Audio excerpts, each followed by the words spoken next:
Welcome back to the Full Time Ultras. What a game it was yesterday, and we finally got a clear definition as to who are going to be the champions of the Premier League. Boring. Manchester City are going to take it. They have one hand on the trophy.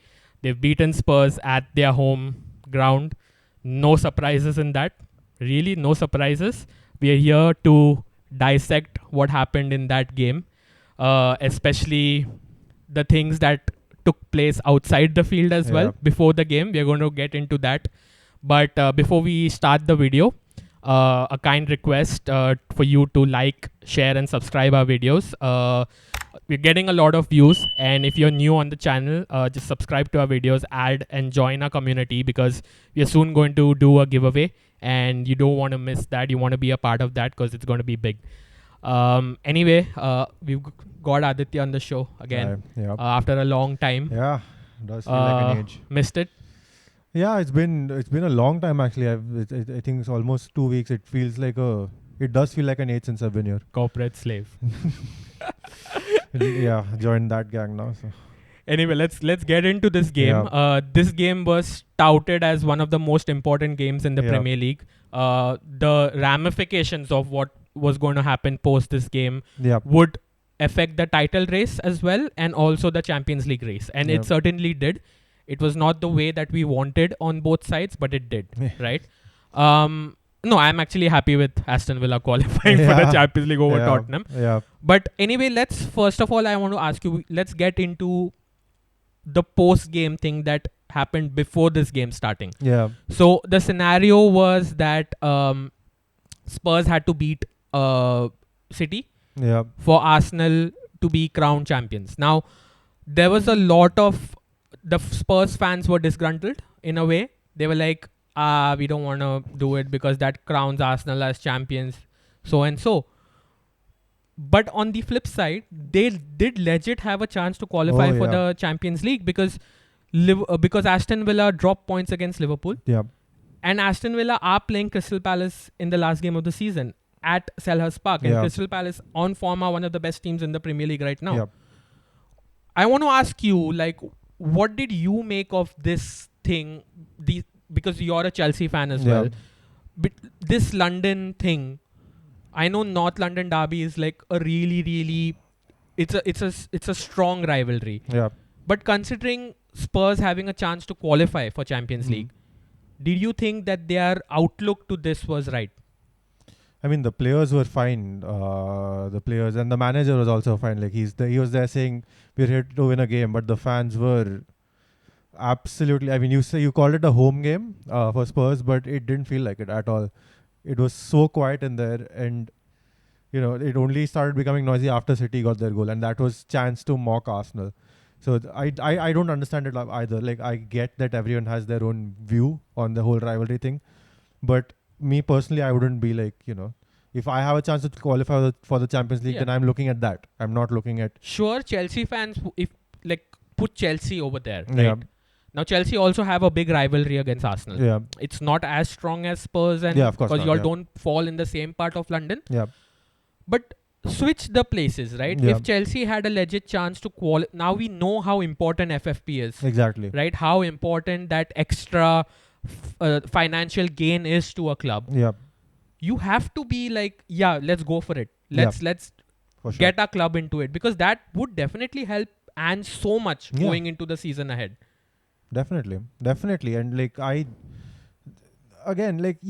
fans are they're allowed to do what they want in a way, but I just disagree with the notion that you want yourself to fail just so that you can have a laugh at your rivals. I think that's a bit much. Like, it's taking that rivalry too far when you can gain so much out of it. And I don't know. I just disagree with it so intensely that it's disappointing. Because it showed from the players' body language as well that they wanted more. And they wanted to be riled up for that game. And when I legit saw that game, like, City didn't have much in that game. And I was like, if the fans realized it for 1 second and thought that, maybe we need to go ahead. We need to be that 12th man. We need to push our team for it, because City looked nervy. Of They course they looked did. very, very nervy for the first time in a long, long time. Like, it showed that Gundogan was not on that pitch. It Yeah. showed that they didn't have that leadership on the on the field Yeah. that could propel them to like beating Spurs like crazily. Because I saw when Spurs played against Chelsea, Yeah. I know it was at Stamford Bridge, but like Chelsea were all over them, Yeah. completely all over them. Yep. And I was like, there is a chance to get at this City side. And Yeah. then when I thought that, yeah, like even in the first instances where the ball was not going into the net, Oh yeah. like Vicario was making saves after Yeah. saves, the ball was like nowhere near the goal. Yeah. Haaland was not in the game Yeah. at all.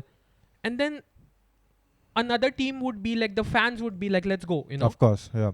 And they were totally quiet. Yeah. I was actually going to ask you about this because City, like you said, they were quite sloppy. They were uncharacteristically nervous. I've never seen them that way under Pep. Yeah. And like, I was going to ask you about how, because even Anne said in the post-game press conference that the fans not making that noise, that definitely affected his players. And I'm like, surely it must have. That basically it is the home support. That's Exactly. what the home support is meant for. Yeah. You're meant to charge your team forward. And we were talking post we recording about the United and the Arsenal game. Yeah. Now we've been shit for a long, long time. Yeah.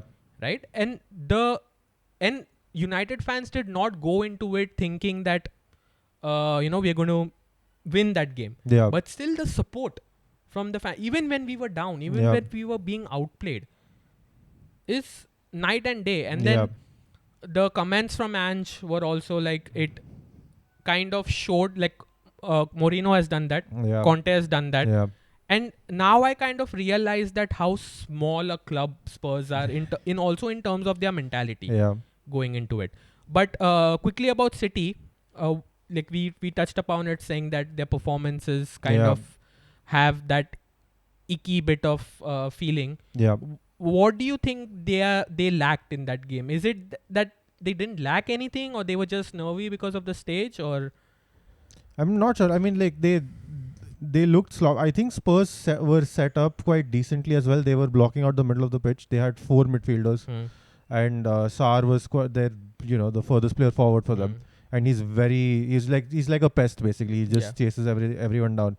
So Spurs were kind of set up to disrupt in the middle, and City on their day play through that. Yeah. But I guess it is the stage of it all, and like just the jeopardy of you can't even draw here, and maybe the whole history of that has fixture. paid off. 4 games, no wins, no goals scored. Yeah. That's unheard of, and like for Pep City especially. Yes. So I feel like that's played a part in how they couldn't quite perform in that game, and how like I saw so many sloppy passes, so many misplaced passes. Like I was like, this is not City. This does not look like City. And Spurs probably, I mean, Vicario made some really good saves early on, but I think Spurs could have got their goal early on in the first half as well. I mean, they had half chances, and like that final pass was missing. But I don't know. I guess.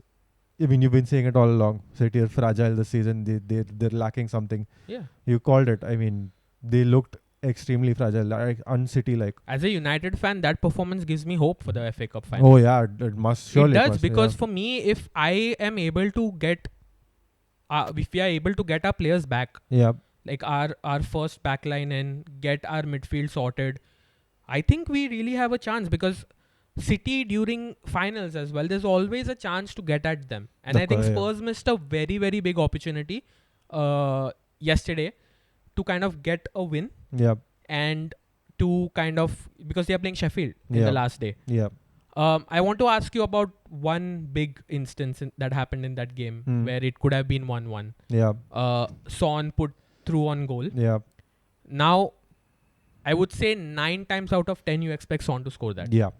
There are a lot of rumors going on, like not rumors, I would say. There are a lot of like people saying that on social media, especially, that Son knowingly bottled that attempt, because 1-1 does Spurs no favor, Yeah. but it does Arsenal. It hands Arsenal a big shot at winning the title.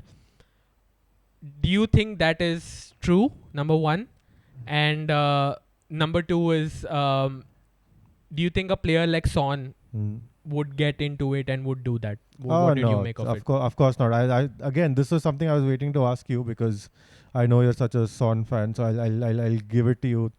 I'll just quickly respond to you what you asked. But like, I don't think any professional footballer in that space of time has the ability to think that, oh, a rival team is going to win the title if I score this, and then that's just bullshit. Yeah. I'm sorry, but like that's just not how that works. But you were pretty upset about it.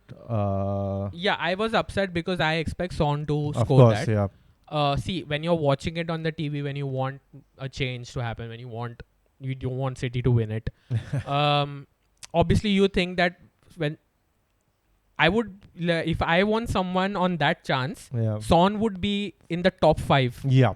Definitely, 100%. Son would be in my top 5 who I want that player to kind of be on the end of that chance. Yeah. But when you see the replays also, he looks disappointed. Yeah. And for me, that all stems down to the fact that the crowd was not behind the team. Oh, yeah. Because when the crowd is not behind your team, your body language is down to crap. Like you cannot function. Like you don't have that force in you to kind of do that final touch to finish it off. Yeah. So I think it all stems down to the fact. Even Kulusevski as well. Yeah. My God. He had a really good chance to square it twice. He had 2 chances. 2 chances he had to square it. And I was like, those are the minor differences as to how, City kind of got away with it. And we talk about Son missing that chance, but how crucial was Ortega? Like, as a goalkeeping fan, another German goalkeeper. Yeah, not a lot of people know that he's German. Yeah, surprise. The name does not indicate that he's German. But what did you make of that save? Oh, it's like his Emi Martinez moment. Martinez in the World Cup final. Surely he's leaving. Ortega? Yeah. I don't know actually. Like, I think he's a very good backup option. I don't know if he's a great... Like, if he leaves, he'll be going back to the kind of the Bundesliga, like a mid-table-ish team, because I think he'd do decent there. He's come from the Bundesliga. Yeah, I think he came from Stuttgart, if I'm not mistaken. It's a bit ago. But like, talk about like a super sub kind of. He had a 21-minute cameo and he won the man of the match in the stadium. That's insane. Crucial saves that kept City ahead, and that's probably won them the title, no? Like, surely it must have won them the title. Yeah. Like, what do you expect from West Ham? Obviously, we're going to have our preview for the final day. But, yeah, it has basically won them the title because that save is so crucial. Yeah. And coming back also to that is like, I can't get it out of my head. Like, even if it's 1-1 at that time, wouldn't you want it to be 1-1, and then that puts the game in your hand to like attack another, get another goal and just get into. I was like, how are these guys like? I used to always feel that the chance that come to Spurs, like shit club, shit mentality. Yeah. At some time I always thought that maybe that's a little bit unfair, like on them, but I've changed my mind. They're horrible, man. Like horrible as a club. But yeah, like I just want to like go ahead on this and the comments from Postecoglou. Oh yeah. He was not happy. He was not happy at all. Like it's a direct attack on the fans, because when you come out with a statement saying that there are a lot of fragilities in this club and it's not only internal but it's also external. Yeah. And he specifically marks that, saying in the last 48 hours I've seen it. Yeah. So he's taking a direct pop at the fans, and it's justified. Yeah. Because I have 2 instances. There was 3 instances actually which were on social media.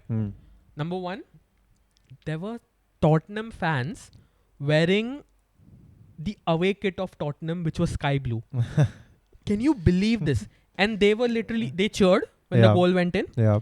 And there were other fans in the stadium that Yeah. had to call the security and remove them Oh out. wow. That was number one. Yeah. Number two, there was some Tottenham fans doing the Poznan Yeah. on I top. noticed that one. Yeah.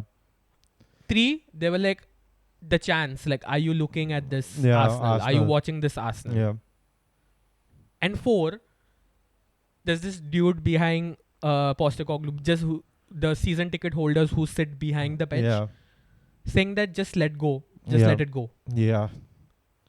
Like 4 instances, there must have been tons more. Disgraceful. Yeah. Of course. This is It's only. disgraceful. I think worst set of fans I have seen. I have seen in the Premier League. Worst, and I had a soft spot for Spurs. Worst set of fans I've seen. Like, do you have anything to add to this? No, I mean, I saw the Poznan incident live, and like you could see these two guys doing the Just Poznan. two guys doing it, Yeah, huh? And the others around them looking yeah. at it. What the hell? There's a fan in the top left corner of the screen. He's just shaking his head. Yeah, like, there was like, this what? Asian couple over there, definitely Koreans, come to see Son, Yeah. and they're like, "What the hell's going on? Yeah. What are It's they like- doing?" Like, It's just embarrassed for those two guys doing the Poznan. Like, we don't want anything to do with these two people. But you don't get fans often. Like, even if there's a degree of like Schadenfreude in football fans, you don't get people like so actively rooting for your team to lose. And just coming back to Postecoglou's comments, I don't think it was just the fans. I think he said internally, externally as well. It almost felt like his kind of Conte moment, and Yeah. him being like, well, I underestimate the challenge of converting this club into a winning club. So what do you think? Do you think he stays? I or- was just going to, Yeah. I was going to put that to you as well, Yeah. because I think his standards are very high. Yeah, his standards are His for standards sure. are very high as to from what he also wants from the club, Yeah. what he wants from the fans. Hmm. Like, there is rivalry and there is genuine competitiveness Yeah. that a club needs. Yeah. Right? And I've seen like a lot of people saying that Arsenal winning it from City Hmm. should motivate Spurs, saying that if Arsenal can do it, then we can do it as Yeah, well. exactly. Rather than not being like, oh, let's give it to City and let's enjoy to the fact. There's a scenario where I was reading, I don't know if I'm wrong, but if United lose both their games, Yeah. if Chelsea win both their games, Hmm. right? And if United and somehow, and if Tottenham are beaten by Sheffield Yeah. in the end, and if United win the FA Cup, yeah. there's a scenario where Spurs don't get Europe at Oh yeah. I don't want to be one of those fans that says that, like, I want to lose against Newcastle. Yeah. I want United to use against Newcastle. I want United to lose against Brighton. Yeah. But if that happens, it's going to be such Yeah, it'll be hilarious. big karma for Yeah. them, like really big. But yeah, coming to the fact of Postecoglou, I think that could affect them. Yeah. I think Champions League would have been a really, they were at one point favorites for it as well. Of course, yeah. I sat here saying, Spurs are nailed on, and my God, what a fool I have. We looked. all kind of knew that it's going to be a tough scenario Yeah. for them. That fixture run was not the easiest of runs. Of course, they had injuries going into it as well. They missed Richarlison, but it was not that big of an injury. What do you say? Crisis yeah. that they had. Yeah. Right? They had enough of players to go there and kind of put in a show and say that, yeah, we are here to fight. Yeah. And they did fight. Like, the players did fight. Yeah, the players did Honestly, fight with what they got from the fans. I think the My performance God, was yeah. not bad. There was this one instance of play where they completely broke through City. Yeah. I mean, Like, I think. from the back, they completely, it was just the final pass that lagged because it was Sar on that. Yeah. But I think like that happened a few times in the first. I think 2-3 times, like Bentancur rushing through. You had Porro going through on one instance, I think, and then Kulusevski in the second half had 2 chances that Ortega made a really big save from as well. So, yeah, I mean, again, you call the fans your 12th man, and it's, a home game, you're supposed to have your 12th man behind you, and Spurs did not have that. And surely that affected like any hope of a fight. Like, between 1-0 and 2-0, Spurs probably were the better team. So the fans now, they will get Europa League. I think that's basically nearly done. Yeah. Anything else like where they need to, like, they have to get that competitiveness back. And for me, they have a manager in Ange who's a good manager, right? But they now somehow need to get that out of themselves and kind of be a little bit more competitive, be a Yeah. little bit more driven Yeah. to keep this manager at least. Oh yeah. Otherwise, I can see him walking because he has that arrogance and he has that suave in where if he's not getting something from the club, he will leave. Is what I feel. Yeah, but I was also going to ask you if, if after yesterday's pretty direct attack on the entire Tottenham organization, do they, maybe think we don't want another Conte on our hands? Uh, I don't think they'll think that. Maybe they'll feel that the manager did not empathize with what we felt was right. Yeah. That will be the basic thing. Yeah. I don't think because Conte's issues was also the football. Yeah. Here, this guy has given Tottenham a breath of fresh air Yeah. with for his sure. attacking style, with how much he's gotten out of the team. Yeah. Where I feel there could be a rift is where of this thing. He doesn't understand the rivalry between between Spurs and Arsenal. Yeah. That could be a factor, but I think Postecoglou is the best manager they can afford to have right now. Oh yeah. Yeah. Considering how the market is. Yeah. Tomorrow, if Postecoglou decides to leave, Mhm. who's going to join Spurs? What options do Spurs have? Yeah. Yeah, that's true actually. There's not much. I mean, And the managers will also see what's gone on, Yeah. what's transpired at this scenario, and they Yeah. would be like, why would we go on that? Why would we join Spurs if we know that this is going to be the scenario? If Yeah. we know that the fans are not driven enough, they are not competitive enough to win. Why Yeah. would any other manager go in? And it's going to be a scenario which is going to be interesting to see what happens next season because Chelsea are on the rise. Yeah. Right, Newcastle are not going to stay silent. They're going to do something Yeah. in the business. United have a lot of things Yeah. to prove. So this was their best shot for them to get into the top 4 Yeah. because other teams are going to improve because Chelsea, United, Newcastle are the 3 teams which are hit the most with injuries, Yeah. and they're going to come back next Yep. season. Surely they're going to come back. So I think Spurs Yeah. they've kind of hit the axe on their own foot Yeah. in terms of giving themselves the best chance to qualify for the Champions League and give Postecoglou like the money and the platform to build for a better future. Yeah. But you get what you deserve. But excited for the final game week. Oh yeah, it does set things up quite nicely, Like I mean, don't want to give too much away again, but it does go to the final day. And I mean, obviously, logic says City will City, win, yeah. but then it's football. Anything can happen. What about you? Excited? Oh no, I'm not actually. I'm not excited. Be excited for what? My team is nowhere. Nothing to play for. Relegation is settled as well. Yeah. If you go on and find something, there's going to be like a lot of nuggets to get into. Yeah. There's still some things to play for. Europa is pretty much set. Champions League is done. But You never know, actually. You just never know what can happen. yeah, a lot of things also depend on tonight's Yeah, games. like just for context, So- we are recording before Chelsea, Brighton, and United, Newcastle. So Yeah, a lot of depends on that. But I think it will stay the same way. For yeah, me. If I have to predict, I will feel United will be 8th. And unless Chelsea do a Chelsea, Yeah. which you never know, it could because Mm. Brighton are also playing quite well at home now. Yeah. So they got a result against Villa as well. Yes. And they did. held Newcastle at St. James Park Yeah. to a 1-1 draw. So it's going to be a tough fixture for Chelsea as well.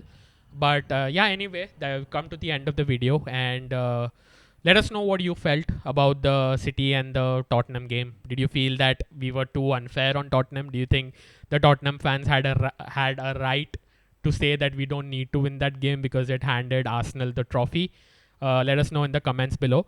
Also, stay tuned to our future video. We're going to be covering the last day. We're going to do a preview of the last day. We're going to cover everything that needs to be covered in terms of the title race. Do Arsenal have a chance? Have City won it?